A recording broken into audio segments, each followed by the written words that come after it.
ఈరోజు ఆంధ్రప్రదేశ్ చర్మకార వృత్తిదారుల సంఘం ఆధ్వర్యంలో కర్నూలు కలెక్టరేట్ కార్యాలయం ముందు చర్మకారుల సమస్యలు పరిష్కరించాలని చెప్పేసి ధర్నా కార్యక్రమాన్ని నిర్వహిస్తా ఉన్నాం. ఎందుకంటే ఈరోజు ఈ సమాజంలో సమాజ ప్రగతి ఏర్పడినప్పటి నుండి మనం పరిశీలన చేస్తే సమాజంలో ఎలాంటి అభివృద్ధి లేనటువంటి క్రమంలో ఒక వస్తువు అనేటువంటిది ఎలా తయారైంది అని చెప్పేసి మనం పరిశీలన చేస్తే వస్తువు తయారీకి ప్రధానమైనటువంటి కారకుడు శాస్త్రవేత్త చర్మకారుడు అని చెప్పేసి సందర్భంగా తెలియజేస్తా ఉన్నాం. మనిషి కనీసం బట్ట కట్టుకోలేనటువంటి ఒక పరిస్థితిలో ఉన్నప్పుడు సచ్చిన శవాని యొక్క చర్మాన్ని ఒలిసి ఆ రకంగా చర్మాన్ని బట్టగా మార్చినటువంటి శాస్త్రవేత్త చర్మకారుడు. ఆ తర్వాత వ్యవసాయం అభివృద్ధి చేస్తున్నటువంటి క్రమంలో వ్యవసాయానికి అవసరమైనటువంటి అనేక రకాల పనిముట్లను తయారు చేసినటువంటి గొప్ప శాస్త్రవేత్త చర్మకారుడు. అయితే ఆ తర్వాత వచ్చినటువంటి పరిశ్రమల్లో దానికి బట్ట కానీ లేదా పుట్టి కానీ ఇలాంటి అనేక రకాల వస్తువులు తయారు చేసిన వాడు చర్మకారుడు. కానీ అభివృద్ధి క్రమంలో చర్మకార వృత్తి అనేటువంటిది కనుమరుగవుతున్నటువంటి పరిస్థితి ఉంది.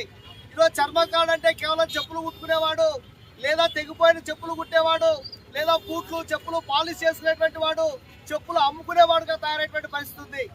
ఈ రోజు దళితులు చర్మకార వృత్తిని చేపట్టి ఆ రకంగా నిర్వర్తిస్తున్నటువంటి క్రమంలో మనం చూస్తే అది గ్రామీణ ప్రాంతం నుండి మెట్రోపాలిటన్ సిటీ దాకా ఎక్కడ పరిశీలన చేసిన చర్మకారుడు దుమ్ముకు ధూళికి ఎండకు వాడుకు ఆ రకంగా ఉంటూ చర్మకార వృత్తిని నిర్వహిస్తా ఉన్నాడు.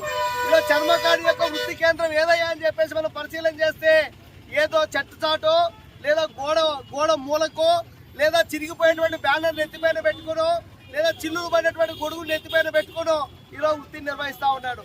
అలాంటి చర్మకారులను ఆదుకోవడంలో ప్రభుత్వాలు మనం చూస్తున్నాం ముందు నుండి కూడా ఇది కేవలం దళితుల వృత్తి అనేటువంటి దాంతో వివక్ష పాటిస్తున్నారు అని చెప్పి స్పష్టంగా అర్థమవుతా ఉంది. అనేక రకాల పోరాటాల తర్వాత ఆంధ్ర రాష్ట్రంలో దళిత చర్మకారులకు పెన్షన్లు సాధించుకున్నాం. అయితే ఈ మధ్య కాలంలో నరేంద్ర మోడీ అధికారంలోకి వచ్చిన తర్వాత విశ్వకర్మ అనేటువంటి పథకాన్ని పెట్టాడు.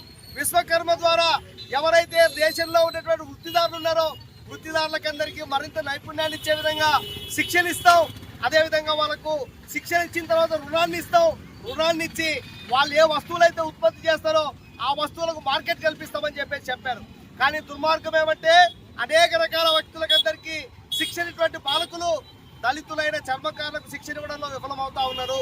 చాలా చోట్ల అక్కడొకరు ఏరినట్ల కొద్ది మందికి మాత్రమే శిక్షణ ఇచ్చారు, కొద్ది మందికి మాత్రమే సర్టిఫికేట్లు ఇచ్చారు, కొద్ది మందికి మాత్రమే రుణాలు ఇచ్చారు. మేము కోరుతా ఉన్నాం, జిల్లాలో చాలా మంది చర్మకార వృత్తిపైన ఆధారపడి పనిచేస్తున్నటువంటి దళిత చర్మకారులు ఉన్నారు. వాళ్ళందరికీ వెంటనే శిక్షణ ఇవ్వాలి. అదేవిధంగా శిక్షణ తీసుకున్న వాళ్లకు ప్రత్యేకంగా రుణ సౌకర్యం కల్పించి వృత్తి కేంద్రాలను అంటే బంకులను ప్రభుత్వమే ఏర్పాటు చేసి వాళ్ళు ఉత్పత్తి చేసేటువంటి వస్తువులకు ప్రభుత్వమే ప్రత్యేకమైనటువంటి మార్కెటింగ్ అవకాశాన్ని కూడా కల్పించి ఆ రకంగా చర్మకారులంతా ఆత్మగౌరవంగా బతికేందుకు అవకాశం కల్పించాలని చెప్పేసి నేను కోరుతా ఉన్నాను. లేని పక్షంలో జిల్లా వ్యాప్తంగా ఉన్నటువంటి చర్మకారులందరినీ కూడగట్టి మరింత పెద్ద ఎత్తున పోరాటం నిర్వహించాలని ఆ రకంగా జరగబోయేటువంటి పోరాటంలో మీరంతా భాగస్వామ్యం కావాలని చెప్పేసి కోరుకుంటూ ఈ అవకాశం మీ అందరికీ ధన్యవాదాలు తెలియజేస్తూ సెలవు మిత్రులారా.